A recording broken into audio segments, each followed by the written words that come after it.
In the framework of Water Drop project, pilot actions have been implemented in Lebanon, Palestine, Jordan, and Italy.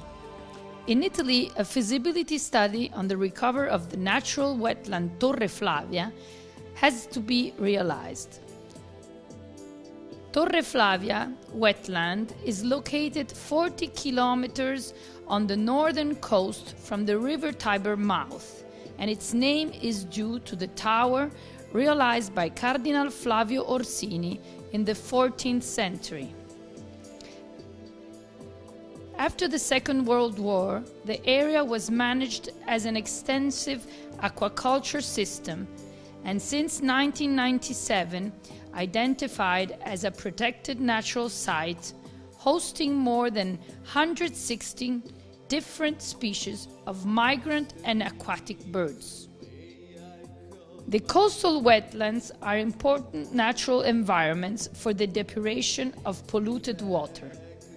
But due to climate change effects, sea level subsidence, and coastal anthropic growth, they suffer of an important lack of water exchanges, both from inland fresh and marine water sources.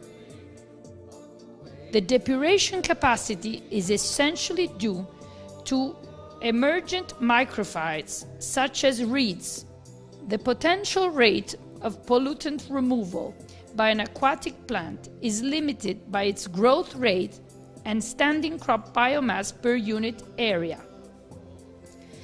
According to some experiences, reeds show nitrogen and phosphorus uptake of about 230 kilos per hectare for a year and 40 kilos per hectare for a year respectively.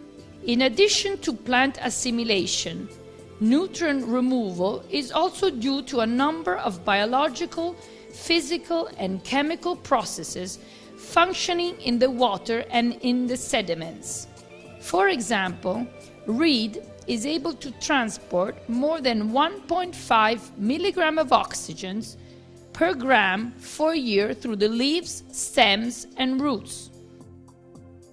In order to verify the depuration capacity of Torre Flavia natural wetland, a series of seasonal monitoring campaigns are carried out in 10 stations, located along the water flow from the inlet to the outlet of the wetland.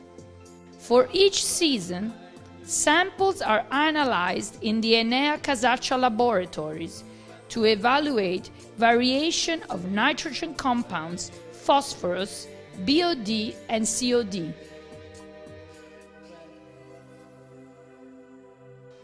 Starting from these considerations, to ensure a sustainable management of the system, the feasibility study aims to evaluate the possibility to supply the wetland during the dry season with different sources of fresh water, coming also from the depuration system, and to recover its historical vocation, such as extensive aquaculture.